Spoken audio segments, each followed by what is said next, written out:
حدیث شریف کې راځي او قران حکیم کې الله فرمایي و اما ينزعنك من الشیطان نزغ فاستعذ بالله. انسان وایي ما ته وسوسه راځي څنګه به ځان بچ کوم؟ الله وایي چې شیطان لکه خبره درواچوله فورا اعوذ بالله وایا و اما ينزعنك من الشیطان نزغ کلم چې ستارته د شیطان یو ټونګه ضرور سي الله وایي فاستعذ بالله زما په نوم پناه دي سکنه فورا وایا اعوذ بالله من الشیطان الرجیم. اما عزت مند د الله خودل دم دي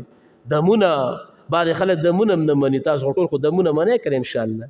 او کم دم چې الله او خي او څنګه نه منو کدا څوک نه مني یا هو بیا ایمان ني نو الله د شیطان دم مونږ ته خولې دي هغه دم څه دي اعوذ بالله ده. شیطان راغو لکه شیطان واچول یره مړه دا